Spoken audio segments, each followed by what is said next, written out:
Assalamu alaikum viewers, welcome in my YouTube channel Practical Civil Engineers। So viewers, आज का topic related है बार bending schedule से। और बार bending schedule हम एक स्पेसिफिक एलिमेंट का बनाएंगे जो हमारे पास जो बिल्डिंग का बुनियादी एलिमेंट होता है, यानी मींस फाउंडेशन का हम बार बेंडिंग शेड्यूल बनाएंगे। सो बार बेंडिंग शेड्यूल हम एक्सेल शीट में बनाएंगे और मैं आप लोगों को डेटा उसमें इनकॉर्पोरेट करूंगा, डेटा फीड करेंगे उसमें, और आप लोगों को सब चीज़ों का अंदाज़ा हो जाएगा कि एक फुटिंग में कितना परसेंट स्टील लगता है और फुटिंग में जो स्टील लगता है वो आप लोग किस तरह उसकी कैलकुलेशंस करेंगे। आज हम इस टॉपिक में आइसोलेटेड फुटिंग की रिइंफोर्समेंट हम मालूम करेंगे। सो आइसोलेटेड फुटिंग, जिस तरह आप जानते हैं कि हमारे पास फाउंडेशन के मुख्तलिफ अकसाम होते हैं, जिस तरह आइसोलेटेड फुटिंग भी फाउंडेशन का एक किस्म है। आइसोलेटेड फुटिंग हम एक कॉलम के लिए इंडिविजुअल यानी सेपरेट एक फुटिंग बनाते हैं एक कॉलम के लिए, उसे हम आइसोलेटेड फुटिंग कहते हैं। ठीक है जी। सो आप यहाँ पर देख सकते हैं कि हमारे पास ये फुटिंग है। इस फुटिंग के जो डायमेंशंस है वो भी यहाँ पर मेंशन है, यानी इस फुटिंग की जो लेंथ है वो हमारे पास 2 मीटर है, मतलब 2000 मिलीमीटर है, और इसकी जो विड्थ है वो हमारे पास 1500 मिलीमीटर, मतलब मींस के 1.5 मीटर हमारी उसकी विड्थ है। इसके अलावा आप इसकी ये क्रॉस सेक्शन भी देख सकते हैं कि क्रॉस सेक्शन में आप लोगों को ये जो फुटिंग है उसकी हाइट भी आप लोगों को मेंशन की गई है। सो हाइट उसकी कितनी है? हाइट उसकी 300 मिलीमीटर है, यानी 0.3 मीटर उसकी हाइट होगी। सो इसके अलावा आप यहाँ पर फुटिंग में जो रिइंफोर्समेंट इस्तेमाल हो रही है, यानी जो रिइंफोर्समेंट हम यूज कर रहे हैं, उसकी आप यहाँ पर चेक कर सकते हैं कि आप लोग जो रिइंफोर्समेंट यूज कर रहे हैं उसका डायमीटर कितना होगा। मतलब जो हम रिइंफोर्समेंट यूज कर रहे हैं उसका डायमीटर क्लियरली 12 मिलीमीटर उसका डायमीटर होगा, और रिइंफोर्समेंट का यानी आप आपस में जो स्पेस रेट होगा, यानी उसकी जो स्पेसिंग होगी वो 150 मिलीमीटर सेंटर टू सेंटर होगी। ये क्वेश्चन हम सॉल्व करेंगे। इसमें हम इस फुटिंग में हम रिइंफोर्समेंट मालूम करेंगे, उसकी हम कट लेंथ मालूम करेंगे, उसकी यूनिट वेट मालूम करेंगे, उसकी हम इफेक्टिव लेंथ मालूम करेंगे, और उसके बाद हम उसकी टोटल वेट मालूम करेंगे, और वही वेट के हिसाब से आपके इस फुटिंग में यूज होगा। सो शुरू करते हैं आज का ये टॉपिक जो है, ये स्टेप बाय स्टेप मैं आप लोगों को तरीका सिखाऊंगा। सो शुरू करने से पहले आप लोगों को बताता चलूं कि आप लोगों को अगर मेरा कंटेंट पसंद है तो आप वीडियो को लाइक करें और चैनल को सब्सक्राइब करें, और साथ में बेल आइकन का भी आप ख्याल रखें ताकि हर नए आने वाली वीडियो आप तक पहुंच सके। सो शुरू करते हैं step number 1। So step number 1 आप यहाँ पर देख सकते हैं कि स्टेप नंबर 1 में हम कैलकुलेट करेंगे जो इफेक्टिव लेंथ होगा, यानी एक स्टील बार की इफेक्टिव जो लेंथ होगी वो हम मालूम करेंगे। सो इफेक्टिव लेंथ हम किसे कहते हैं? इफेक्टिव लेंथ वो लेंथ होता है जिससे हम कंक्रीट कवर, जो हम क्लियर कवर हमारा होता है वो हम माइनस कर देते हैं, उसके बाद हमारा इफेक्टिव लेंथ बच जाता है। सो आप यहाँ पर देख सकते हैं कि यहाँ पर इफेक्टिव लेंथ लिखा गया है फार्मूला, और effective length is equal to total length आपका जो है, यानी फाउंडेशन का टोटल लेंथ कितना है, वो एक साइड पे 2 मीटर है और दूसरे साइड पे यानी उसकी जो विड्थ है वो 1.5 मीटर है। इसके बाद स्टेप नंबर 2 आता है। सो स्टेप नंबर 2 में हम क्या करेंगे? कैलकुलेट नंबर ऑफ बार्स हम मालूम करेंगे। यानी जिस तरह आप यहाँ पर देख सकते हैं कि ये हमारे पास जो लेंथ वाइज हमारे पास जो वाई एक्सिस पे जो स्टील बार्स पड़ी हुई है, यानी एलॉन्ग वाई एक्सिस पे जिस तरह ये स्टील बार्स आप दिख रहे हैं, इसकी जो नंबर्स है वो हम मालूम करेंगे। इसको मालूम करने के लिए हमने इसका यानी अपोजिट डायरेक्शन हमने सेलेक्ट करना होगा।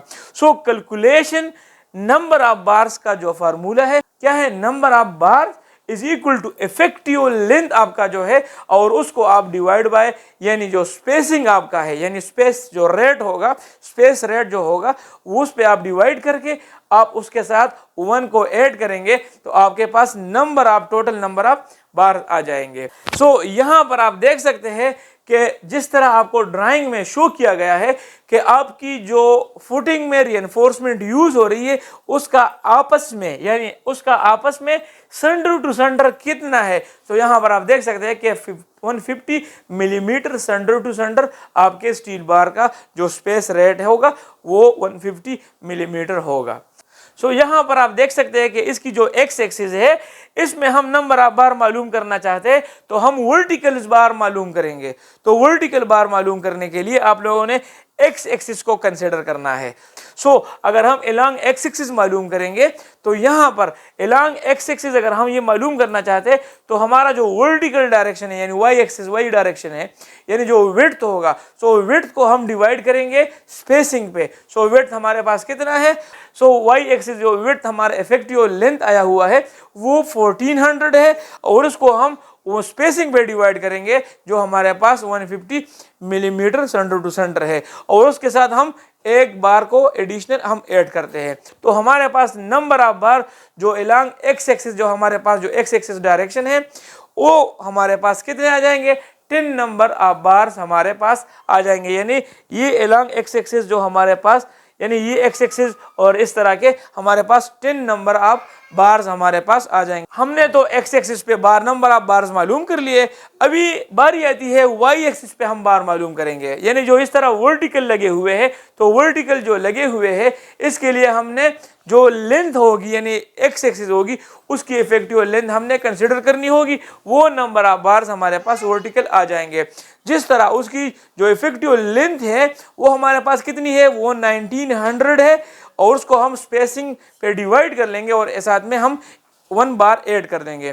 तो हमारे पास total number of bars along Y direction पे हमारे पास जो नंबर ऑफ बार्स आ जाएंगे वो हमारे पास 14 नंबर ऑफ बार्स आ जाए। इसके बाद जो स्टेप नंबर 3 है जो मोस्ट इंपोर्टेंट स्टेप है आपके बार बेंडिंग शेड्यूल में, वो क्या है, कैलकुलेट लेंथ ऑफ बार, जिसे हम नॉर्मली कट लेंथ कहते हैं। सो कट लेंथ हम यानी अगर अलोंग हम एक्स एक्सिस मालूम करना चाहते हैं या अलोंग हम वाई एक्सिस मालूम करना चाहते हैं उसके लिए हमारे पास कौन सा फार्मूला है। सो फार्मूला अगर मैं आप लोगों को बता दूं कि जनरल फार्मूला है आपकी जो इफेक्टिव लेंथ होगी, इफेक्टिव लेंथ उसके साथ हम जो बेंड्स होते हैं यानी बेंड्स वगैरह पे जो बार बेंडिंग बेसिक्स यानी जो बार बेंडिंग शेड्यूल के बेसिक्स है उस पे मैंने एक वीडियो बनाई हुई है, आप स्क्रीन पे देख सकते हैं। इसका लिंक मैं आपके साथ शेयर कर दूंगा, आप जाके डिस्क्रिप्शन में चेक कर सकते हैं। उसमें कंप्लीट डिटेल मैंने आप लोगों को बताया हुआ है कि बार बेंडिंग शेड्यूल के जो बेसिक्स है यानी जो इम्पोर्टेंट यानी पॉइंट्स है वो कौन कौन से है और आपके पास जो बेंड्स है और बेंड डिडक्शंस है, इसके अलावा बेंड अप बार्स है, वो लैपिंग वगैरह है, वो आप किस तरह मालूम करेंगे और उसकी क्या क्या यानी रीजन हो सकती है। सो जो हमारे पास कट लेंथ का फार्मूला है, सो इसके साथ आप लोग इन इफेक्टिव लेंथ है उसके साथ आप लोग बेंड्स को ऐड करेंगे और जो बेंड डिडक्शन है वो आप उससे सब्ट्रैक्ट करेंगे और इसके अलावा आपका जो कंक्रीट कवर है वो भी आप साथ में उससे माइनस करेंगे। सो यहां पर आप देख सकते हैं कि अलोंग एक्स एक्सिस अगर हम ये लेंथ कट लेंथ मालूम करना चाहते हैं एक्स एक्सिस पे, सो हम क्या करेंगे, जो हमारे पास इफेक्टिव लेंथ होगा, इफेक्टिव लेंथ जिस तरह हमने स्टेप नंबर 1 में उसकी लेंथ निकाली थी, इफेक्टिव लेंथ की हमने वैल्यू निकाली थी, वो हमारे पास 1900 उसकी इफेक्टिव लेंथ होगी। और जो बेंड्स होते हैं यानी फाउंडेशन में नॉर्मली जो हम बेंड्स देते हैं उस बेंड्स का जो एक्स्ट्रा लेंथ होता है वो हम नॉर्मली 10D से लेकर 16D यानी 16 डायामीटर ऑफ द बार वो हम कंसिडर करते हैं। सो यहाँ पर हम 12D कंसिडर करते हैं। सो वहां पर हम लिख लेंगे बेंड्स को ऐड करने के लिए 12D हम लिख लेंगे और जो हमारा कंक्रीट कवर है वो हम माइनस कर देंगे, एक साइड से भी हम माइनस कर देंगे और दूसरे साइड से भी हम माइनस कर देंगे, ठीक है। इसके बाद जो बेंड डिडक्शन है, सो बेंड डिडक्शन के हवाले से अगर मैं आप लोगों को बता दूं यानी आप लोग अगर कोई सरिये को बेंड कर देते हैं, अगर वो आप 45 डिग्री पे बेंड कर देते हैं तो 1 डाया आप उसकी इलांगेशन आ जाती है जो आप लोगों ने बार बेंडिंग शेड्यूल में उसको डिडक्ट करना है। अगर आप उस स्टील को 90 डिग्री पे बेंड कर देते हैं तो वो फिर आप कंसिडर करेंगे 2D यानी डायमीटर ऑफ दी बार आप उससे डिडक्शन करेंगे। इसके अलावा अगर आप उस स्टील को 135 डिग्री पे बेंड करते हैं 135 है तो फिर आप 3D उससे वो जो बेंड यानी एक्सटेंशन है उसकी डिडक्शन यानी 3D के हिसाब से आप करेंगे। सो यहाँ पर आप देख सकते हैं कि 1900 आपकी क्या है, आपकी effective length along x axis है, और जो आपकी दोनों साइडों पे जो बेंड्स है वो हम कंसिडर करते हैं 2 मल्टीप्लाइड बाय 2 यानी 12 इंटू डी, यानी वो हम कंसिडर करते हैं 2 यानी दोनों साइडों पे जो बेंड्स है, दोनों साइडों पे जो बेंड है वो आप क्या 2 दो साइडों पे आ गई, 12 इंटू डी आपका आ जाएगा, यानी 12 इंटू डायामीटर ऑफ दी बार, यानी दोनों साइडों पे आपके जो बेंड्स है वो आपने साथ में ऐड कर दिए। इसके अलावा आप एक साइड से भी कंक्रीट कवर डिडक्ट करेंगे और इस साइड से भी आप कंक्रीट कवर आप डिडक्ट कर देंगे। ठीक है, इसके बाद आप क्या करेंगे, जो बेंड्स है तो मैंने आप लोगों को बता दिया, जिस तरह आप क्रॉस सेक्शन में देख सकते हैं कि यहाँ पर क्रॉस सेक्शन में आपकी जो स्टील को हमने यानी जो फुटिंग में जो स्टील यूज हो रहा है उसको हमने 90 डिग्री पे हमने बेंड दिया हुआ है। सो 90 डिग्री पे बेंड अगर आप देंगे तो उससे आप जो रिडक्शन है यानी जो डिडक्शन है वो आप 2 इंटू डी के हिसाब से करेंगे और एक साइड से भी और दूसरे साइड से भी आप बेंड की रिडक्शन करेंगे। सो एक्स एक्सिस पे आपकी जो कट लेंथ आ रही है A1 स्टील बार की वो 2.04 मीटर, यहाँ पर आप कैलकुलेशन से आप खुद कैलकुलेट करके आप चेक कर सकते हैं। अभी इसके अलावा जो कट लेंथ है वो अलोंग वाई एक्सिस यानी शॉर्टर साइड पे जो आपकी जो कट लेंथ मालूम करना चाहते हैं तो इसके लिए भी हम वही effective length plus bends minus concrete cover minus bend deduction वही फार्मूला हम यूज करेंगे। आपके पास जो शॉर्टर साइड पे जो कट लेंथ आपकी स्टील की बार आएगी यानी कट लेंथ शॉर्टर साइड पे जो कट लेंथ आएगी यानी एक स्टील की जो कट लेंथ आएगी वो 1.54 मीटर आपके पास वो कट लेंथ आ जाएगी। सो ये स्टेप सबसे इंपॉर्टेंट था। इसके बाद आते हैं जो आपकी टोटल लेंथ आप यानी द बार है यानी total length of steel bar आप कैलकुलेट करेंगे। सो स्टेप नंबर 4 में हम total length of the steel bar हम उसको कैलकुलेट करेंगे, यानी अलोंग एक्स एक्सिस पे जितने बार्स है उसकी एक कट लेंथ के साथ मल्टीप्लाइड करके आपके टोटल नंबर ऑफ बार यानी टोटल आपकी जो टोटल लेंथ ऑफ बार है वो आपके पास आ जाएगी, और जो वाई एक्सिस पे जो स्टील पड़ी हुई है उसके एक कट लेंथ की आप नंबर से ज़रब देके आपकी टोटल लेंथ ऑफ दी बार आ जाएगी। सो एक्स एक्सिस पे आपकी जो टोटल लेंथ होगी वो आपके पास यानी वो नंबर ऑफ बार्स 10 है और एक बार की जो कट लेंथ है वो 2.04 मीटर है। सो उससे आपके पास 20.04 मीटर उसकी लेंथ आ जाएगी, और इसी तरह आपका जो वाई एक्सिस पे जो बार्स है उसके नंबर्स 14 है। सो आपकी एक कट लेंथ की जो आपके एक बार की जो कट लेंथ है 1.54 के साथ आप मल्टीप्लाइड करके आपके पास जो टोटल लेंथ होगी वो 21.56 मीटर आपकी कट लेंथ आ जाएगी।